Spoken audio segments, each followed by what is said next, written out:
안녕하십니까. 2024년 8월 19일 최병국의 팩트 시작하겠습니다. 문재인 전 대통령이 어제 민주당 전당대회에 영상 축사를 보냈습니다. 어제 전당대회라는 것은 이재명 대표 체제 2기를 확인하는 자리, 어차피 확정된 거는 뭐 오래전이고 확인하는 자리였는데 여기에 영상 축사를 보낸 겁니다. 자, 근데 이렇게 얘기했습니다. 당내 경쟁에서 어느 편에 섰는지는 우리 대업 앞에서 중요하지 않다. 민주당이 국민과 함께 이룬 국가적 성취에 우리는 자부심을 가져야 한다. 대한민국을 퇴행의 위기에서 구하기 위해 국민과 함께 나서는데 관건은 지지의 확장이다. 당원 동지 한 분 한 분이 확장의 주체가 돼주시기 바란다. 더 열린 마음, 더 넓은 자세로 더 많은 국민과 다시 민주당 정부를 세우는데 온 힘을 모아달라.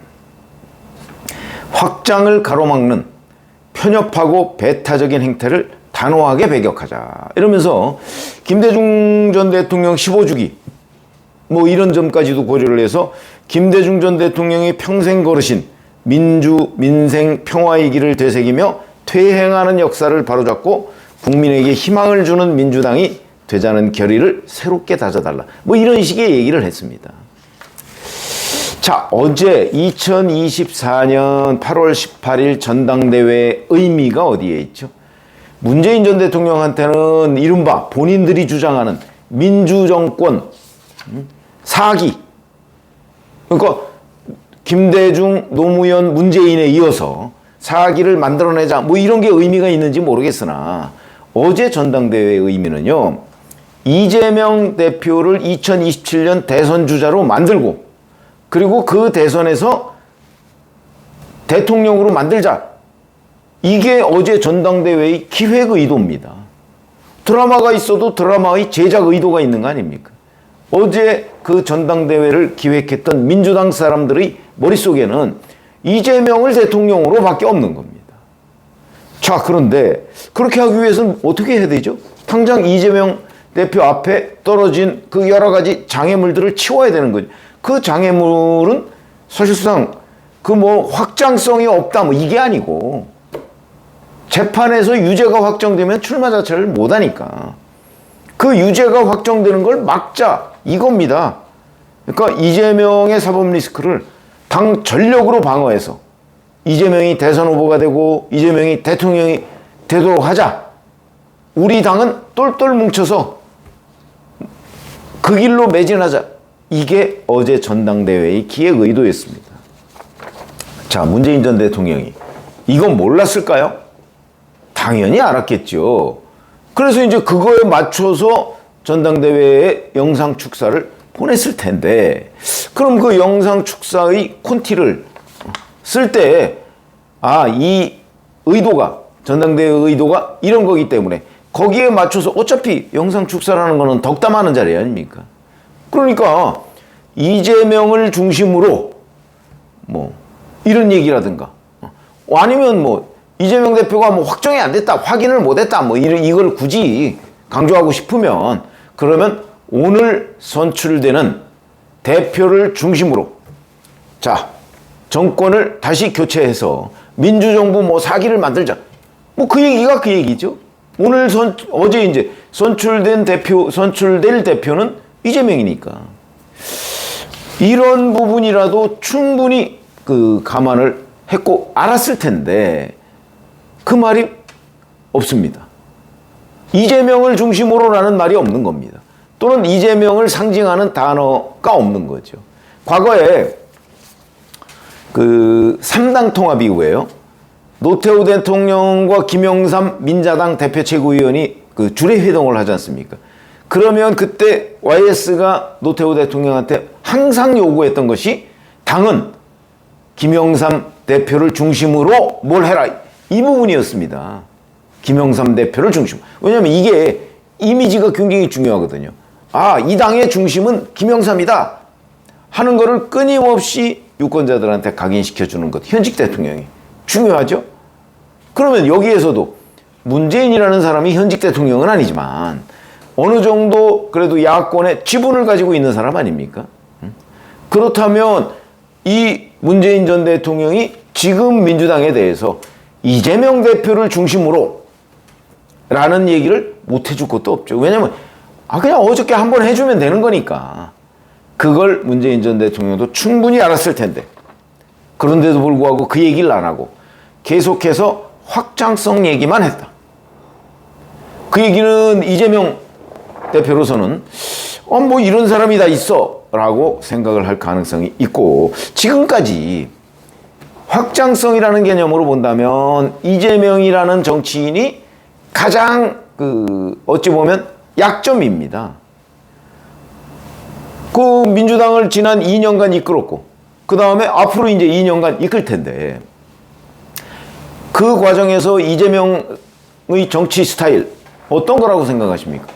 본인에 대한 어떤 도전도 용납하지 않고, 도전하려는 사람은 가차없이 본인 과거 표현대로 잔인하게 권력을 행사해서 제거하거나 아니면 배제하거나 뭐 그런 거 아닌가요? 그리고 1심과 2심 재판에서 유죄가 나오더라도 그 확정을 대선 이후로 미뤄서 대선을 치르자. 이걸 위해서 똘똘 뭉치자. 확장성? 그거 아마 이재명 대표의 생각은 이럴 겁니다. 확장성? 지금 확장성 신경 쓸 때 아니야. 저는 그 말에 어느 정도 일리가 있다고 생각합니다. 선거 앞두고 확장성을 신경 쓰는 거죠. 앞으로 2년간 선거 없습니다. 1년 10개월간 없죠. 지방선거 있죠. 지방선거는 이재명 후보한테는 공천권을 자기가 행사한다 안 한다 요 정도의 그냥 관심만 있지, 오로지 2027년 대선에 관심이 있는 겁니다. 그러니까 확장성 앞으로 1년 10개월간 신경 안 씁니다. 대신 한 1년 한 8개월쯤 지나서 이제 선거 몇 달 앞두고 그때 이제 확장을 위한 각각 여러 가지의 제스처 이러면 충분히 또 그 중도층을 끌어올 수 있다. 나는 그런 기술이 있다. 라고 생각하는 사람이 이재명이라는 정치인이라고 저는 판단을 합니다. 그렇다면 지금 뭐 섣불리 확장성, 요새 뭐 금투세 뭐 완화 뭐 종부세 완화 이런 얘기 하죠. 그건 그냥 하는 얘기고요. 실제 그게 성사가 될지 안 될지 모릅니다. 또 그거 좀 했다고 확장성 별로 그렇게 오지 않습니다. 그렇다는 거 이재명 대표는 충분히 잘 압니다. 그런데 거기다 대고 문재인 전 대통령이 지금 그것도 한참 잔칫날 와서 이상한 소리를 하는 셈이 되겠죠. 그러니까 어제 이제 결국은 뭐 개딸들이나 일부에서 뭐 집어치워라 고성 뭐 이런 것들이 있었다는 거 아닙니까? 지금 이재명을 위한 잔치에 축사를 한다면서 이재명의 가장 아킬레스건을 건드렸다. 그러면 이게 왜 그럴까? 이런 부분이 어찌 보면 더 중요할 수도 있습니다. 제가 뭐 문재인 전 대통령 주변을 이제 이리저리 좀 알아보면 아마 김경수 전 경남지사의 복권 문제에 대해서 문재인 전 대통령을 비롯한 친문 진영에서 상당히 고무되어 있는 거 사실입니다. 저는 그런 분위기가 문재인 전 대통령의 어제 영상 축사에 반영이 돼 있다. 그러니까 무슨 얘기냐면, 자, 김경수의 복권으로, 물론 제가 늘 말씀드리지만 김경수 전 경남지사의 정치적 역량이 뭐 뛰어나다 이런 거 아닙니다. 그냥 약간은 정치공학적으로 김경수 전 경남지사는 경상남도 출신이기 때문에 PK에서 대선 때 만약에 출마를 하면 표가 꽤 나온다. 노무현 전 대통령이 그랬고 문재인 전 대통령이 그러지 않았습니까? 그러니까 DJ는 호남 플러스 충청 연합체의 승리고, 그 다음에 노무현 문재인은 호남 플러스 PK 연합체의 승리입니다. 그런데 호남 플러스 TK 연합체인 이재명은 낙선했지 않습니까?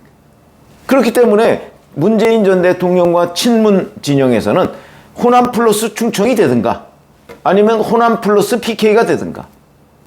그런데 지금 이재명은 호남 플러스 TK로 한 번 이미 실패했고, 호남 플러스 PK, 호남 플러스 충청은 주자가 안 보이고, 그러면 호남 플러스 TK, PK 김경수가 주자다. 이렇게 돼서 상당히 고무돼 있습니다. 그러니까 다른 게 안 보이는 겁니다. 아, 어제는 김경수는 끼어들 자리가 없는 그런 전당대회입니다. 김경수 이름 석자가 나오면 안 되는 자리죠. 그런데도 이름 석자는 안 나왔지만 결국 김경수를 염두에 둔 문재인 전 대통령이 축사했다. 그러면 그걸 충분히 알 수 있는 사람이 왜 그렇게 얘기했어요? 일종의 우물 안에 갇혀 있는 거죠. 그래서 제가 흥분했다는 표현을 쓴 겁니다. 김경수 복권 문제에 문재인 전 대통령을 포함한 친문들이 지금 상당한 기대를 걸고 있고 그것 때문에 흥분 상태를 벗어나지 못하고 있다. 불과 며칠 전 아닙니까? 8월 15일에 복권이 됐으니까. 그리고 친문 진영 뭐 꿈틀댄다 뭐 이런 얘기도 하고 친문 그 모임인 뭐 민주주의 4.0 연구원인가 뭐 그건 28일인가요? 뭐 그때 새 이사장, 새 연구원장 뽑는다고 하지 않았습니까? 거기다가 비명계 또는 친문계, 청와대 출신 뭐 이런 사람들 지금 모임 활발히 갖고 있습니다. 이게 김경수에 대한 기대가 얼마나 큰지를 우리가 충분히 알 수 있는 정황 증거가 되고요. 바로 그런 것 때문에 문재인 전 대통령도 그 분위기에서 어제 그 이재명 대관식이라는 그런 분위기와 완전히 상반되는, 어찌 보면 그런 분위기에 재를 뿌리는 영상 축사를 한 거다. 우물 안에서 벗어나질 못한 거죠. 그러니까 어찌 보면 이재명의 입장에서 어제 전당대회를 전혀 바라보지 않은 겁니다. 이재명 감수성 제로. 이재명 대표에 대한 감수성이 전혀 없었던 겁니다. 만약에 이재명 대표의 입장에서 어제 전당대회를 봤다면 적어도 이재명을 중심으로 뭘 어떻게 해라. 그러면서 뭐 한마디 덧붙이려면 뭐 포용력으로 확장성을 가져서 뭐 정권 교체를 하자. 뭐 아마 이런 정도가 최선이 아니었을까. 근데 그런 걸 뻔히 알 문재인 전 대통령이 거의 재뿌리기 수준의 확장성을 얘기했다는 점은 그 함정에 빠져 있다는 걸 지금 우리가 충분히 엿볼 수 있는 대목이다. 자, 그런데요. 우리 이런 거 한번 보시면 이제 이해가 좀 빠르실 텐데 지금 민주당에서요. 이재명과 김경수는 양립할 수가 없습니다. 지금 민주당은 이재명 대표의 사실상 사당입니다. 이번에 뭐 85%라는 그 전무후무한 우리 야당사에서 그런 지지율로 대표에 그것도 연임이 되지 않았습니까? 연임도 24년 만입니다. 이른바 총재와 집권당 대표가 겸임하던 시절을 제외하면 최초입니다. 2020년 이후에 최초 아닙니까? 2020년에 DJ는 총재와 집권당 대표를 겸임했습니다. 그건 그 전에는 그게 관행이었으니까. 그러니까 그게 노무현 대통령 이후 분리됐죠? 분리된 이후에 첫 사례입니다. 연임은. 자, 그런데 그렇게 지금 당을 완벽한 이재명 당으로 이제 만들었습니다. 만들어가는 과정이 아니고 총선 공천을 통해서. 자, 그런데 이 틈새를 김경수 전 경남지사가 비집고 들어올 수가 있을까요? 못 들어옵니다. 들어올 수 있는 유일한 방법, 이재명 대표가 사법 리스크 재판에서 유죄를 받는 겁니다. 1심에서 유죄 받으면 이재명은 나 2심에서 무죄 다툴래 이러고 있죠. 그러나 그 틈이 벌어지게 돼 있습니다. 그 틈을 김경수 전 지사가 들어가는 거죠. 근데 그 틈은 2심으로 갈수록 또 2심이 끝나면 더욱더 벌어질 겁니다. 그러면 이제 그 틈이 훨씬 더 커지죠. 그렇기 때문에 제가 양립할 수 없다는 겁니다. 만약에 이재명 대표가 무죄가 나온다. 그러면 어디 비집고 들어갈 틈도 없습니다. 그렇기 때문에 이 둘은 양립이 불가한데 바로 그 김경수를 염두에 두고 문재인 전 대통령이 어제 이재명 대관식에 축사를 한 것 아니냐. 이 얼마나 감수성 부족입니까? 그리고 어찌 보면 이게 친문과 친명의 대격돌, 이거를 예고하는 전조 증상일 수도 있다. 이렇게 판단이 돼서 말씀을 드렸습니다. 고맙습니다.